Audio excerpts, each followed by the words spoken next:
J'aimerais vraiment être utile à toi ce matin. Nous sommes tous responsables de ce à quoi nous sommes appelés. Et la responsabilité, ce n'est pas peu de choses. Parce que la révélation de la vérité emmène une gravité par rapport au quotidien des humains. Et la parole du Seigneur demeure l'actualité pour tout homme. Et il est avantageux de connaître la parole.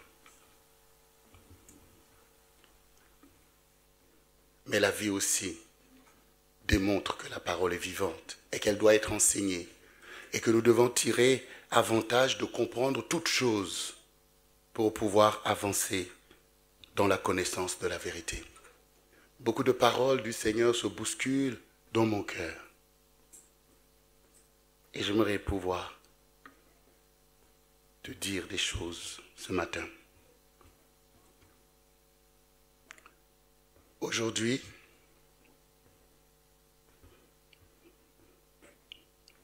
il y a des obsèques qui ont attiré notre attention. Bien sûr, tous les jours, il y a des gens qui meurent, et même à chaque instant. Et il y a donc des obsèques partout dans le monde. Mais nous avons été interpellés par le décès et les obsèques de Whitney Houston. En tant que conducteur de louanges, en tant qu'enseignant, je ne peux pas ne pas laisser le Seigneur utiliser aussi cet exemple pour te faire avancer, toi. La Bible nous dit dans le livre de Jacques que toute grâce excellente, tout don parfait, vient du Père des Lumières. Pourquoi nous sommes aujourd'hui concernés par cette situation au sujet de Whitney Houston? C'est que nous avons été touchés par elle, par sa musique, par sa voix. Et que sa vie peut être effectivement aujourd'hui un sujet d'enseignement. Parce que ces choses nous concernent tous.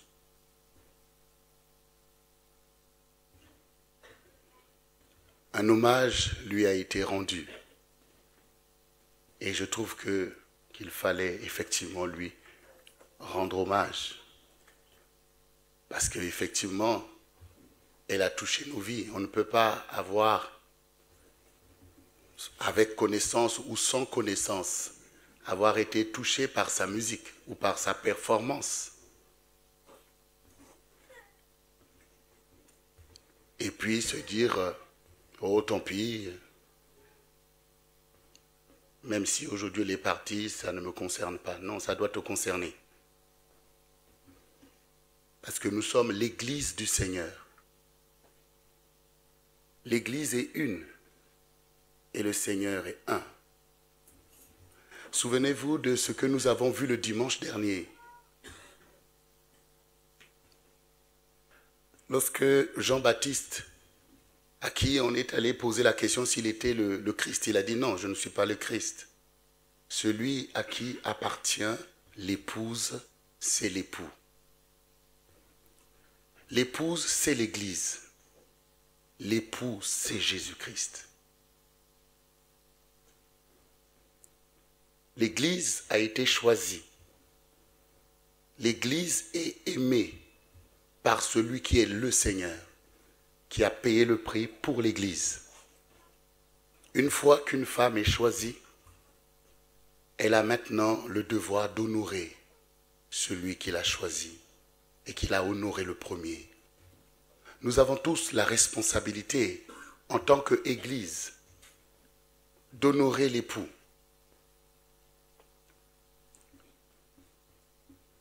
en même temps qu'ensemble, en tant que peuple choisi de Dieu, nous sommes l'épouse du Seigneur, nous sommes l'église de notre temps et nous sommes précieux aux yeux du Seigneur.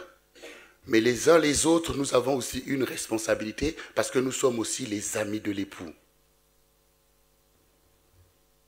Et nous nous réjouissons à l'écho de la voix de l'époux. Et nous nous sentons concernés par ce qui concerne l'époux. Et nous sommes aussi tous comme ce serviteur d'Abraham qui a été envoyé pour aller chercher pour Isaac une épouse. Et avec serment. Nous jouons tous aussi ce rôle parce que nous sommes la bouche du Saint-Esprit. Nous sommes les mains du Saint-Esprit. Nous devons convaincre l'épouse. Et nous devons la faire venir vers le Seigneur. Nous n'avons pas assez égard les uns pour les autres pour réaliser notre propre destinée en tant que génération. Nous devons être concernés par ce qui se passe dans l'Église. Ce n'est pas seulement chacun pour soi. Parce que nous sommes ensemble l'épouse du Seigneur. Et beaucoup d'enjeux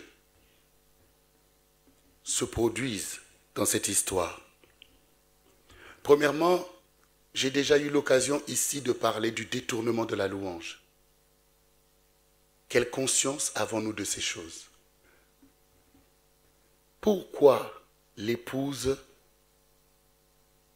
bénéficie de tous les trésors au moment où elle doit préparer son mariage?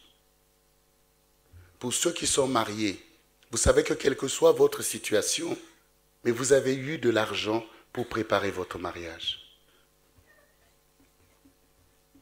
Que tu aies été au chômage ou pas, que ta condition était difficile ou pas, mais pour ton mariage, une grâce a été faite, tu as trouvé de quoi t'acheter la plus belle robe et tu as trouvé même de quoi avoir les garçons et les filles d'honneur à qui tu as pu faire des choses. En tout cas, tout a été accordé pour que le mariage soit joli.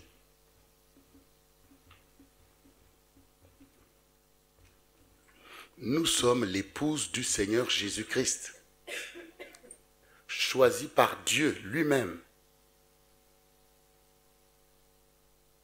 Et j'aimerais qu'on comprenne le parallèle avec, effectivement, le mariage de Isaac. Le serviteur a été envoyé avec des richesses pour convaincre la personne qu'il va trouver. Donc Rebecca a été emmenée vers Isaac, qui se réjouit. Dieu a envoyé le Saint-Esprit pour préparer le mariage de l'agneau. Donc le Saint-Esprit a été envoyé, comme Jésus a dit, vous recevrez une puissance. Le Saint-Esprit a été envoyé et le Saint-Esprit est venu avec des richesses pour l'épouse afin qu'elle soit belle, qu'elle soit parée, parce qu'elle est choisie par celui qui est le Seigneur des Seigneurs, le Roi des Rois. Et la Bible vient de nous le dire, que tout don parfait vient du Père de lumière. Donc, le Saint-Esprit nous a conféré des dons. Ce sont des richesses. Il nous a donné des dons. Il nous a accordé des talents pour nous donner de la valeur, pour que nous puissions briller comme une épouse. Nous sommes parés, nous sommes équipés par la richesse de Dieu. Et dans l'exemple de cette sœur dont je venais de parler, Whitney Houston, et je préfère l'appeler comme ça,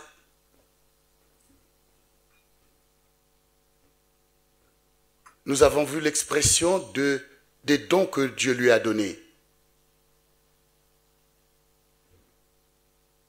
Notamment un don puissant dans la louange ou dans le chant si vous voulez.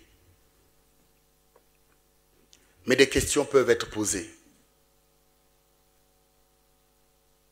Est-ce que les dons sont donnés pour chanter? Est-ce que nous naissons pour chanter? Est-ce qu'une vie peut être destinée pour chanter? Je ne crois pas. Il ne s'agit pas de chanter. Tout le monde peut chanter. Même les oiseaux chantent. Mais les dons sont donnés. Pourquoi? Pour louer. Et il y a une différence entre chanter et louer. Chanter, c'est utiliser les cordes vocales pour faire sortir un son agréable et exprimer des paroles. Ça, c'est chanter. Mais la louange est destinée à quelqu'un. La louange déclenche quelque chose dans le ciel. La louange révèle la vérité. La louange donne la dignité à quelqu'un. La louange place quelqu'un sur le trône. La louange révèle l'époux de l'Église. Donc, si tu as reçu des capacités pour chanter et que tu as été placé dans le protocole, c'est que par ton chant, non seulement que tu réjouis le cœur du roi, mais en même temps, tu crées un environnement propice à ceux qui se préparent. Tu attires l'attention des gens sur celui à qui tu adresses tes louanges. Ce message aujourd'hui, ce n'est pas pour Whitney Houston, puisqu'elle n'est plus là. Elle a dû entendre aussi ce genre de message. Mais ce message, c'est pour nous. Parce que le détournement de la louange est une réalité. Ça se le voit dans Israël où, à cause de la nécessité, à cause des besoins, les Lévites quittaient le temple. Parce qu'ils devaient aller se débrouiller pour gagner leur argent, pour faire telle chose. Et le temple était délaissé. Et lorsqu'il n'y a plus personne pour louer le Seigneur, l'Esprit de l'Éternel est attristé et la gloire de l'Éternel quittait le temple. Et Israël était livré à des situations difficiles. Dans le protocole, nous sommes tous affectés les uns les autres à des situations précises. Les pasteurs pour exhorter, les prédicateurs pour prêcher, les évangélistes pour gagner des âmes, les prophètes pour déclarer la pensée de Dieu, les apôtres pour ouvrir le chemin de l'Église, les chantres pour louer l'Éternel nuit et jour, les musiciens pour jouer de la musique dans le temple. Toutes ces choses établissent l'alliance, permettent à Dieu de régner et à l'homme de savoir ce qui est essentiel, c'est-à-dire tourner les regards vers le roi. Lorsque le protocole est dérangé, le roi se retire, le roi se cache et l'homme est livré à lui-même. Mais qui de nous peut savoir l'importance que l'autre peut avoir pour sa propre destinée? Nous passons notre temps à nous négliger les uns les autres. Et aujourd'hui, on pourrait jeter la pierre sur cette femme pour dire, hein, vous voyez, voilà ce qui lui est arrivé. Mais il y a aussi une responsabilité collective. Comment nous avons connu Whitney Houston?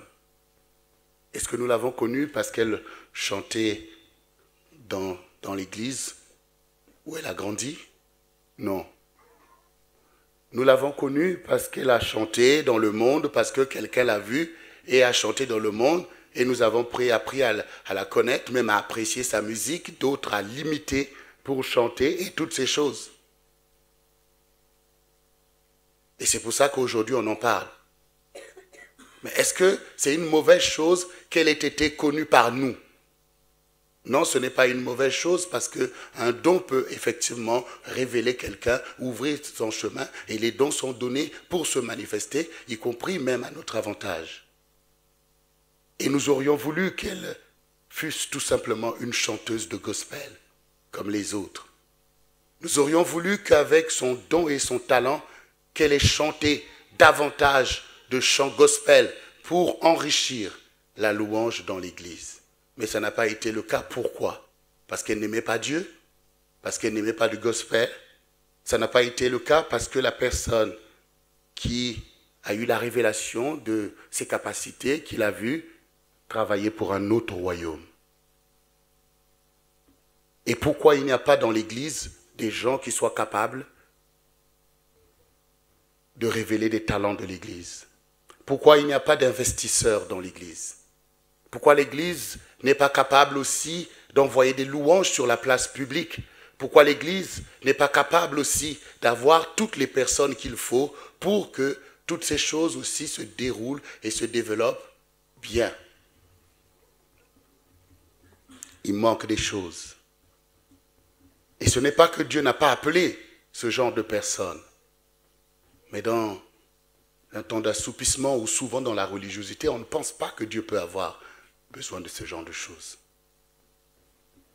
Donc quelque part, le système peut être défaillant.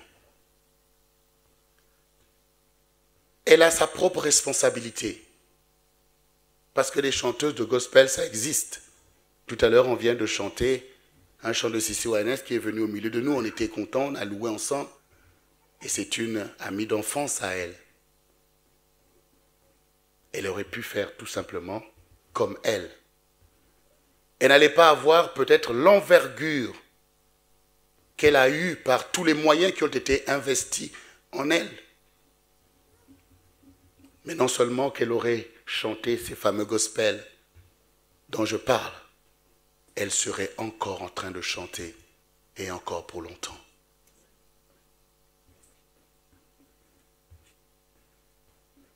Donc ses propres convoitises aussi l'ont perdue. Le diable est venu sur la terre pour établir un royaume lui aussi. Il a toujours voulu être Dieu. Tout ce que Dieu a, il le désire. Il désire la louange. Il désire l'adoration. Il désire toutes ces choses. Mais comme il ne crée rien et qu'il n'a lui-même créé personne, il ne peut que détourner ce que Dieu a créé pour sa gloire. Il ne peut que détourner. Et il a des agents pour ça, pour attirer à lui la gloire. La puissance de la musique est une réalité. Quelle âme ne pourrait s'émouvoir devant la musique?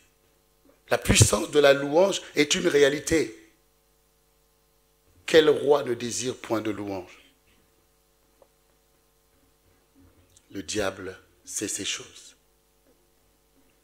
Et il vient dans l'église pour chercher les meilleurs talents, pour aller se glorifier et se pavaner au milieu des louanges impures.